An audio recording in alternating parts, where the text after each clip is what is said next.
Everybody, you're tuned in to 91.8 The Fan, and you're sitting in Kana's corner. And I have a very special guest sitting with me in the corner. Thank you, Eric Vale, for coming onto the show. Well, thank you for having me. And we're so glad that you can come on since there's so much Dragon Ball hype going on right now. You actually got to be a part of the original back in the day. That's correct. That's correct. I played Future Trunks and the tournament announcer. And now, did you become surprised at how big of a show that was, since that was during sort of the anime boom? Yeah, I did. At first, I was like any other actor looking for a job and went in and auditioned and, I knew what Dragon Ball Z was going into it just as a passing, watcher on television whenever it was on. And then once I got cast in the show and it exploded right in front of my face, I was real surprised. And now, at that point, how did you feel you had enough experience to tackle that sort of popularity? I don't think that I thought of it in those terms at the time. I didn't know what I was in the middle of. So I didn't think that, I should have a certain level of experience. I just, did the best I could at the time. And, it was the first thing that I did. I think I've gotten, better at it since then. So, and I think you just grow at this particular kind of job. You just get better at it all the time. At the time, I just was happy to have a paycheck. Oh, definitely. And I always hear that, the more you get into voice acting, the more, you kind of let your inner child out. Well, yeah, I think if you're going to be an actor, you kind of have to do that all the time.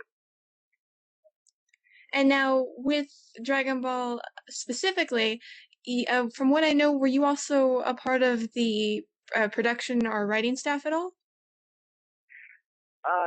Yeah, a little bit. I started working on the scripts for Dragon Ball Z. I can't remember. I think for whatever reason, episode 144 sticks in my head, and that might have been like the first episode I wrote. But I did write some Dragon Ball Z, and kind of cut my teeth as a writer on that show, and then worked as a grunt writer for a little while, worked my way up to head writer, and was head writer on Dragon Ball GT when that came through. So was that sort of interesting to both be a voice and a writer? Was that overwhelming at all? No, because you get to separate your time pretty well, and do the writing at home and voice acting at the studio, and everything's scheduled pretty far apart. So as long as I get to sleep in between, it was good. And did it help you at all know your character a little bit more? Yeah, it helped. It helped actually to write the scripts before going in as the voice actor, because generally speaking, as a voice actor, you don't get to look at the script before you get into the studio. So It's usually just here, surprise. Yeah, most of the time you're just thrown in there and they're like, okay, here's your first time looking at the script, go for it. And this way I had, a little bit of a leg up. It allowed me to at least move quicker in the studio, if nothing else. And now, Dragon Ball had a lot of fighting. Did you get to have fun with a lot of the screaming and hey-ahs and all that fun stuff? I think fun is a really, you can interpret that pretty broadly. There's something special about being trapped in a very small, sometimes sweltering sound booth, and screaming for a long period of time. Mainly because you do all the acting on one side of a voice session, say, when you get there, you do all the lines in the episode that are all voice acting. And then at the end of the day, you do all the screaming and fighting, so you blow your voice out at the end. So generally speaking, the second half of any session is just a bunch of screaming, fighting, and attacking, and it was fun, but gosh, it hurts after a while.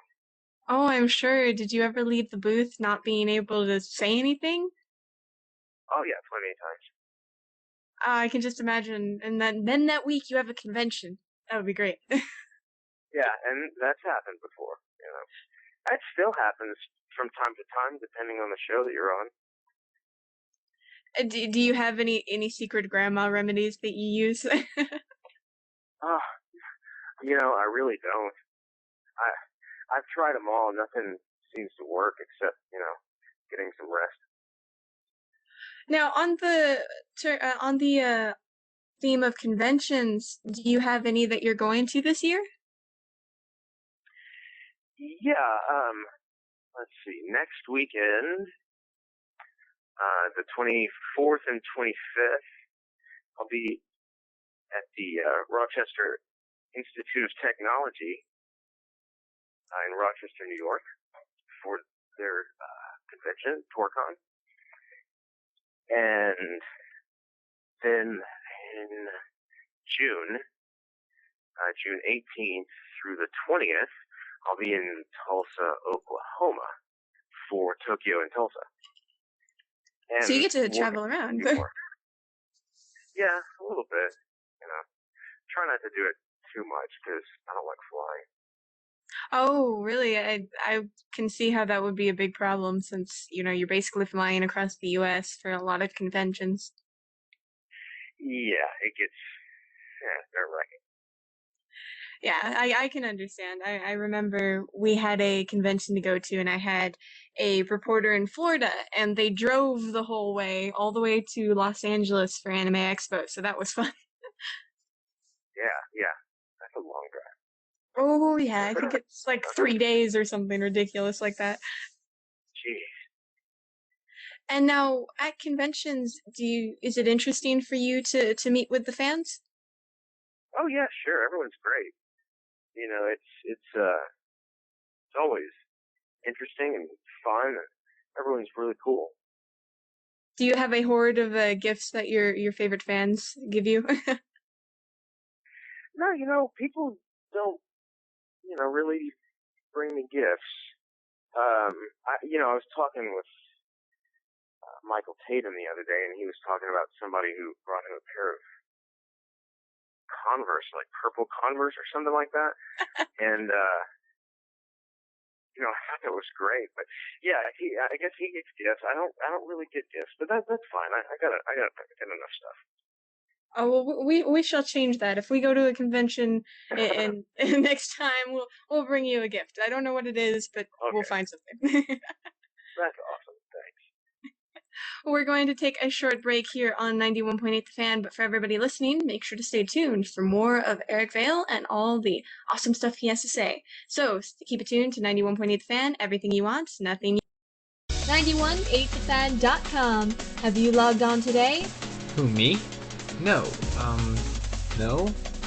iStock's daily news show, video reviews, articles, forums, and an anime directory. Don't get left behind. Log in today. Only on 918thefan.com? 918thefan.com. Alright, 918thefan.com. Hey everybody, this is Kana's Corner, and guess what? I didn't chase away my guest this time. He didn't disconnect either, I promise. He's still here. Hi. You missed it yesterday with our guest yesterday. I was like, "Oh, I didn't fangirl on them. They're still here." And then you hear ding, ding, ding.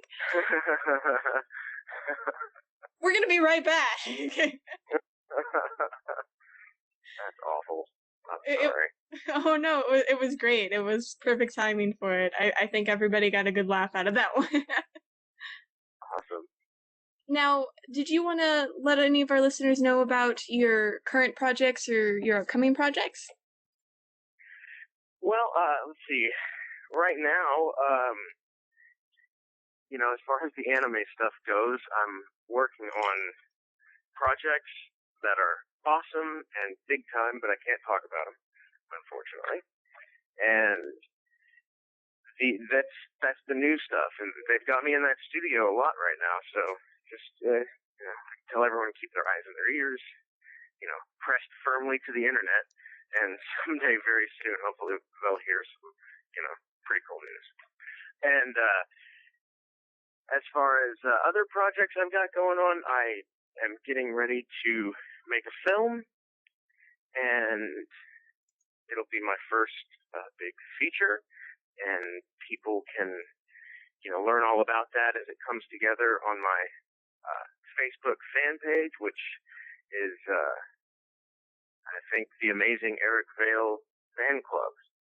I didn't name it. Somebody else did, please.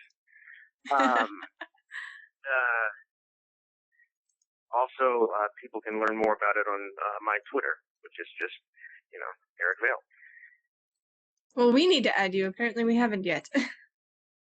What's that? We haven't started following you on Twitter. We apparently need to do that now. Well, also fairly new, so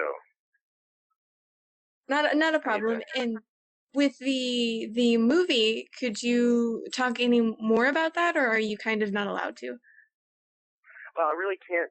That's the thing. I really can't go into a whole lot of detail on it right now. I can just say that it's awesome. It'll be a complete departure from anything anybody's ever seen. I mean, it's has absolute zero to do with anime, and for a lot of people who are listening to this right now probably know me from that world, and hopefully they'll get to see something completely different and unexpected. Well, I think it'll be really interesting because it can showcase, some of your other talents as well. I hope so. That's what I'm hoping to show. And now, is there any video game or anime projects that our fans shouldn't have missed that may have came out recently? Well, I always tell everyone, just because it's my favorite, it's a little bit older than everything else. But I always tell everyone, if they haven't seen Desert Punk, to go watch Desert Punk. Only because it's my favorite thing. Not a lot of voice actors I know will admit what is their favorite project. Well, there's Desert Punk was a little bit closer to my heart. I got to, write. I was a head writer on the project, and I got to play the lead role. And we did some unique things in the booth. I got to work very closely with the director, Zach Bolton, and we got to work a lot of improvisational time into the booth, which was great, and it made it a lot of fun. So we were all real happy with the end product as well. And, it's not that it's, better than anything else that I've done. It's just my personal favorite. Well, that's really understandable, and it sounds like the team that you worked with, you guys really were able to work together very well. Yeah, we did. It was great. It was just a lot of fun. Well, we will make sure to link to that series. Now I'm interested because I have yet to see it myself. Oh, it's not for everybody, and it's a little adult themed, so of course it's not for the younger people. But it's quite funny. Is there anything else about the story or the character you play you can tell us about? Probably not in this format, and certainly not after my daughter just walked into the room. She's only... I can understand. We good to see that you're a family man. That must be sort of interesting, though, being a part of a family and whatnot, and having a child. Is she aware of any of the voices that you do at this point? No. She's aware of the voices that I do when I'm reading books to her, but that's about it. I have a son as well. He's 17. Of course, he knows.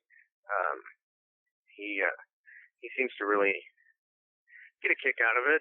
He's his own actor, though. He does plays at a local community theater, and he's in knee deep in play rehearsals right now, where he's the lead in a musical, and so he's busy doing that. And he watches some of the the stuff that I do.